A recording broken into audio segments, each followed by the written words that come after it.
I am blowing up everything if Iran misses Tuesday deadline. የነገን ጀመረ ሰላም ድርድር በሯን ወይ ምድሯን ከዘጋች ለማለት ነው። ሁሉንም የኃይል መሰረተ ልማቶቿን አውድመዋለሁ አሉ ዶናልድ ትራምፕ። ያንን የተደጋገመ ትራምፕን ዛቻና ፉከራ የሰማችው ኢራን በበኩሏ ትራምፕን ይህንን አለቻቸው። Dragging United States of America towards living hell. የዓለም 20% ወይም 1/5 የነዳጅ ዘይት መተላለፊያው የሆርሙዝ የውሃ ወሽመጥ መዘጋቱን ተከትሎ ነው አሜሪካና ኢራን ይህንን የተመላለሱት። በሌላም ዜና ደግሞ ከኢራን የይለፍ ፈቃድ ያገኙ 15 የነዳጅ ዘይት ጫኝ መርከቦች ባለፉት 24 ሰዓታት በዚያ ለአሜሪካና ለእስራኤል በተከለከለው የሆርሙዝ የውሃ ወሽመጥ ማቋረጣቸውና መግባታቸው ተሰምቷል። ይህንኑ ርዕሰ ጉዳይ በዓለም አቀፉ ትንታኔ ዘገባችንም መጠን ተመልክተናል። ከትንታኔ ዘገባው ጋር ትዕግስቱ ቀለነኝ ያልጠረጠረ ተመጠረ ይሉትን የሆነው የወቅቱ የዓለም እውነታ የኃያላኑን ትምክህትና ጥንካሬ ከፈተና ላይ የጣለ ወዲያም ገመናውን ሁሉ ገላልጦ ያሳየ ሆኗል። አሜሪካና እስራኤል አፍላፍ ገጥመውና ዶልተው በኢራን ላይ የጣምራ ጦርነት ሲከፍቱ የዛኔ የካቲት 28 2026 ቀን የረፋዱን ሰዓት ላስታወሰው ዛሬ ላይ ቆሞ በተለይም እንደ አሜሪካው ፕሬዚደንት ዶናልድ ትራምፕ ዛቻና እይታ ጦርነቱን ቢዘገይም ከ4 እስከ 6 ሳምንታት ጨራርሰን ተጣጥበን እንወጣለን ነበር ያሉት። ነገሩ ግን ወዲህ የግራ ገመድ ሆኖባቸው ታይቷል። ትራምፕ ለጉልበተኛም ጉልበተኛ ያለበትን ገጥሟቸዋል ይሏቸዋል። ሰውየው በየቀኑ መግለጫቸውም ጦርነቱ የሚያስኬዳቸውና ከህዝባቸው ከዓለም አቀፍም ተቃውሞና ቁጣው በአጉሊው መነጽራቸው ሲታያቸውና ወደ ልቦናቸው መለስ ሲሉ የለም ድርድር ጀምረናል፣ እንዲያውም ከኢራን ባለስልጣናት እንዲሁም ከኢራኑ ፓርላማ አፈጉባኤ ከመሐመድ ባጌር ጋሊባፍ ጋር ተስማምተናል በሚል ያልተጨበጠ መረጃ መስጠታቸው አይዘነጋም። በዚያም አባይና ስንቅ እያደር ይቀላልን አነጻጽረውባቸዋል። የኢራን ሹማምንት ምን ድርድርና ስምምነት ሲሉም 5 ቅድመ መመዘኛዎችን ማስቀመጣቸው ወዲያም ትራምፕ መለስ ሲሉና የሆርሙዝን የውሃ ወሽመጥ በኃይል ለመክፈት ሲዝቱና ሲያስጠነቅቁ አንድ ጊዜ 5 ቀን ሌላ ጊዜ ደግሞ የ10 ቀን ገደብ ማስቀመጣቸው ይታወቃል። ገደቡ የተቀመጠላትና የሆርሙዝን የውሃ መተላለፊያ ትከፍት ዘንድ የተነገራት ኢራን ግን ለማያውቁሽ ታጠኝ ስትል የትራምፕን ቀነ ገደብ ቢሉ ዛቻና ማስጠንቀቂያ ሁሉ ከመጤፍ አልቆጠረችውም። ትራምፕ እዚያ ጣልቃም አንድ ጊዜ ገሃነም በሮችን ከፍትብሻለሁ ሌላ ጊዜ ደግሞ የኃይል መሰረተ ልማቶችሽና ድልድዮችሽን አውድመዋለሁ ሲሏት ኢራን እንኳንስ ለሙቁ ለገንፎም አልደነግጥም አሊያም 9 ቀርቶ 99 ቢታለብ የሚያው በገሌ ነው አለች እንደተባለችው ፍጥረት ወይም ደግሞ 9 ሞት መጣ ቢሉት አንዱን ግባ ብለውም በሆነው አቋሟን ንቅንቅ አላለችም። ትራምፕ ሁሉንም የገሃነም ደጆች ከፍትብሻለሁ ሲሉ ለሰጡ አዛቻና ማስጠንቀቂያም ቢሆን ኢራን ያልከው በሙሉ አንተ ላይ እንዳይሆን አስብበት ነው ያለቻቸው። ኢራን ኃይሉ አልተነካም ነው የሚባለው ወዲህ ከሊባኖስ ሄዝቦላ ወዲያም ከየመን ሀውቲዎች በጦርነቱ ተቀላቅለዋልና እስራኤልን የአፍታ ረፍት ነስተዋታል ነው የሚባለው። እስራኤል በዚያ መልኩ ለከፋ ጥቃት መጋለጧ ደግሞ ለአሜሪካ ማንን ይዞ ጉዙን አለያም ሳሊዞ የብነት ቂም ይዞ ጸሎትን ወዲያም ባበጠ ግር ሩጫን ነውና እያገሱ መኝታ ብቻ ሆኖባታል ይሏታል። እስራኤል ትናንት ባወጣቸው መግለጫ ኢራን ግና በብዙ ሺህ የሚቆጠሩ ሚሳይሎች እንዳሏትና ሄዝቦላ በተመሳሳይ በብዙ ሺህ የሚቆጠሩ ተወንጫፊ እንዳለው ደርሽበታለሁ ነው ያለችው። እንደ እስራኤል ማብራሪያ ታዲያ አሁን ኢራን ከ1000 በላይ አደገኛና የረዥም ርቀት ተምዘግዛጊ መጠንና አይነታቸው ሁሉ የተለየ ሚሳይሎች አሏት ነው ያለችው።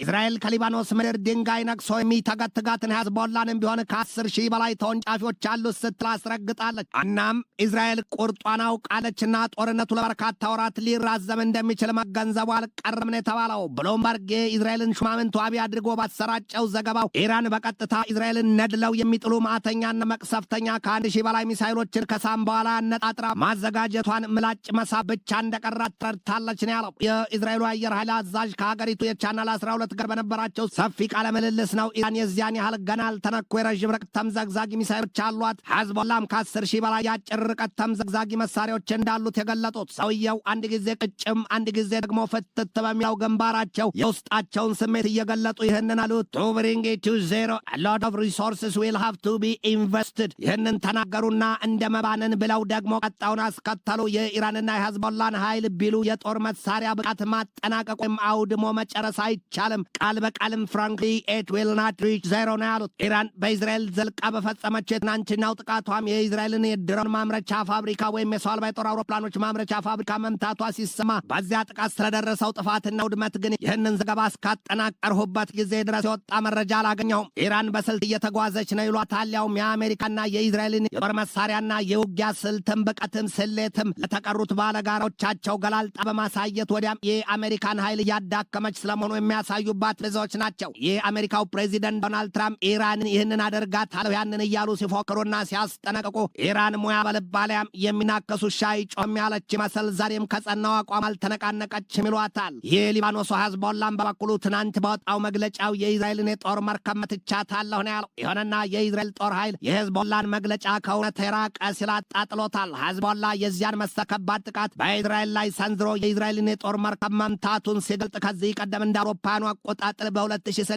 ጦርነት ሐምሌ ወር ላይ መትቻለሁ ካለው የእስራኤል የጦር መርከብ ወዲህ ለመጀመሪያ ጊዜ መሆኑ ነው። የዚያን ጊዜው ጥቃት በእስራኤሏ የጦር መርከብ ላይ መፈጸሙን ያስታወቁት ደግሞ ዛሬ በሕይወት የሌሉት የሂዝቦላው መስራችና መሪው ሰይድ ሐሰን ናስራላ ናቸው። ሂዝቦላ ትናንት መትቻታለሁ ያላት የእስራኤል የጦር መርከብ ደግሞ ከሊባኖስ የውሃ ጠረፍ በ68 ናውቲካል ወይም የባህር የውሃ ክልል ርቀት መለኪያ ነው። በዚያ ርቀት ላይ እንደነበረችም ነው ያስረገጠው። በየዲዮት አህሮኖት ጋዜጣ የተጠቀሱ አንድ የእስራኤል ጦር ኃይል ከፍተኛ አዛዥ ግን የእስራኤል የጦር መርከብ የደረሰባት ጥቃት የለም ነው ያሉት። ይሁንና የቻናል 14 ዘገባ ትናንት አመሻሽ ላይ ባወጣው መረጃው የሂዝቦላ ጥቃት የእንግሊዟን መርከብ መምታቱን ሲገልጥ የሂዝቦላን ማብራሪያ የተሳሳተ መረጃ ብሎታል። ሳጣሩ ወሬ ሳይገድሉ ጎፈሬ ይሉትን መሆኑ ነው። የእንግሊዟን መርከብ ብትሆን ስለመመታቷ ገና ከሀገሪቱ ባለስልጣናት በይፋ የወጣ መረጃ የለም። ሂዝቦላ በትናንትናው መግለጫው ይህንን ሲል ነው ያስቀምጠው። አሁን በይፋ የባህር ላይ ጦርነት የሊባኖስን መሰረተ ልማቶችና ንጹሐንን ስትጨርስ ስታወድም የነበረችዋ የእስራኤል የጦር መርከብ ጋይታለች ነው ያለው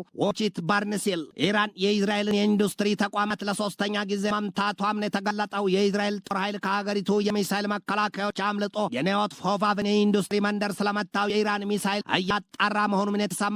ከዚያ ውጪ ኢራን በተባበሩት አረብ ኤምሬት በባህሬንና በኩዌት የንጹሐን መኖሪያ ሰፈሮች ክፉኛ መደብደቧን የወጣው ኢራን የተኮሰችውና ከእስራኤል የሚሳይል መከላከያ ሾልኮ የወደቀው መሳሪያ ትናንትና እሁድ ተሲያት ላይ በደቡባዊ በኤርሸባ የሚገኘውን የኢንዱስትሪ ስፍራ መምታቱን የእስራኤል ጦር ኃይል አልሸሸገም። ይሁንና በጥቃቱ ምንም አይነት ሞት ቀርቶ የመቁሰል አደጋ ያለመመዝገቡንም ነው የገለጠው። ኢራን ከየብስ ከባህርና ከአየር በአሜሪካና እስራኤል የእሳት ዶፍ ስትታመስ፣ በበኩሏ ግን የተጠበበችባቸው የተራቀቁ የጦር መሳሪያዎቿንና በቀጠናው ያሉትን አጋባሮቿን ሂዝቦላና ሁቲዎችን በጦርነቱ የበረታ ክንዱ አድርጋቸዋለች ነው የሚባለው። የአሜሪካው ፕሬዚደንት ዶናልድ ትራምፕ ለኢራን የሆርሙዝን የውሃ ወሽመጥ ትከፍት ዘንድ የሰጧት የተጨማሪ 10 ቀናት ገደብ የሚጠናቀቀው ነገ ማክሰኞ መሆኑን ደጋግመው እያነሱ የመግለጫና የማስጠንቀቂያ ጋጋታቸውን ያወርዱባት ይዘዋል። ከዚያ አንጻርም እርስ በርስ የሚጋጩና የሚጣረሱ መረጃዎች እየወጡ ነው። ዳርት የወልድ የአግዚዮስን ምንጭ ጠቅሶ ባሰራጨው ዘገባው ዩናይትድ ስቴትስ ኦፍ አሜሪካ ኢራን ኤክስፕሎር 45 ዴይ ሲዝፋየር አስ ሜዲያተርስ ፑሽ ፎር ዲል አሄድ ኦፍ ዴድላይን ይላል። የአሜሪካው ፕሬዚደንት ዶናልድ ትራምፕ ለአግዚዮስ ነግረውታል በተባለ መረጃማ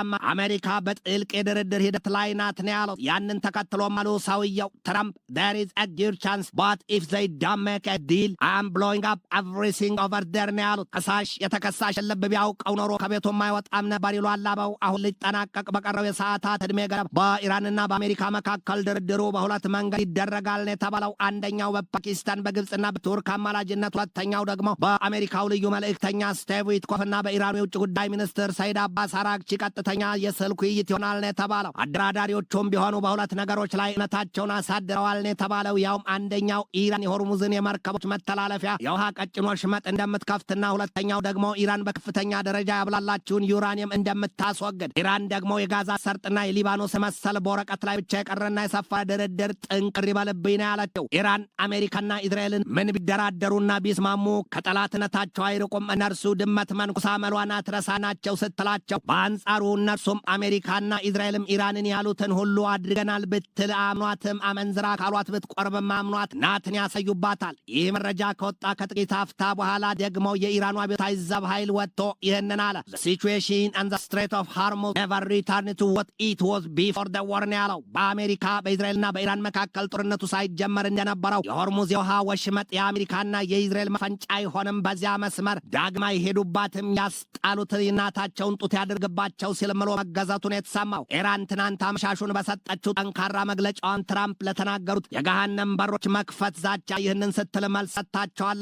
ጌታው ለወትሮውም የእሱ ደንታቢስነትና አላዋቂነት ሀገሩን አሜሪካን በዘላለማዊ ገሃነም እሳት እንድትወድቅ አድርጓታል። that your reckless moves are dragging Washington towards a living hell ነው ያለቻቸው። ደግሞም አሏቸው የኢራኑ ፓርላማ አፈጉባኤ መሐመድ ባጌር ቀሊባፍ የእሷ ለማሰብና ደንታቢስነት የሆሎት ዛሬ ከአንድ ቤተሰብ ኑሮ እስከ ድፍን የመካከለኛው ምስራቅና የባህረ ሰላጤው ቀጠና ሀገራት ወዲያም በርካታ ሀገራት አይዋጥ አይጠፋን ሆኖባቸው የሚሰ የሚሰማቸው መፍትሄ የሚሰጣቸው ማጣታቸው እንጂ በንዴትና ልህ በችግር አበሳ ውስጥ ሆነው እሶን ይራገማሉ፣ ያወግዛሉ። አያውቁ ይሆንን ሲሉ ጠይቀው እሶ የሚቀበሉትም የሚከተሉትም ኔታንያሁን ትዕዛዝ ነውና እንኪያስ ገና ያዩታል ነው ያሏቸው። ይህ ባንዲህ እንዳለ የነዳጅ ዘይት ጉዳይ ዛሬም እጥረቱና የዋጋ ንረቱ ተነግሮበታል። ዛሬ በወጣ መረጃ የነዳጅ ዘይት በበርሜል $113 ከ30 ሳንቲም መሆኑት ነው የተገለጠው። በሶስቱ ሀገራት መካከል የተያዘው ጦርነት 6ኛ ሳምንቱን ይዟል። ትራምፕ ኢራን የዚያን የዓለምን ነዳጅ ዘይት 20% መተላለፊያውን የሆርሙዝ ወሽመጥ የማትከፍት ከሆነ ከነገ ማክሰኞ በኋላ ይሄ ይሆናል ነው ያሉት። Tuesday will be power plant day and a bridge day። ገዳይ ሲያረፍድ ሟች ይንቀዠቀዣል፣ አልጠገባይ ሲተፋ ያድራል ይሏል አበው። ዛሬ በተሰማ ዜና ግን የኢራን በጎ ፈቃድ ያገኙ 15 መርከቦች በዚያ የሆርሙዝ ወሽመጥ ማቋረጣቸውን የተገለጠው። ትንታኔ ዘገባውን ስናዘጋጅ ባቢነት ዩኤንኤንን፣ ሎረን ቱዴይን፣ ዘ ታይምስ ኦፍ ኢዝራኤልን፣ ዘ ታይምስ ኦፍ ኢንዲያን፣ ካቡል ታይምስን፣ ኢንዲያ ቱዴይን፣ ዘ ኮሪያ ታይምስን፣ ባርናማኮምን፣ ዋሽንግተን ፖስትና ጄሩሳሌም ፖስትን ተጠቅመናል።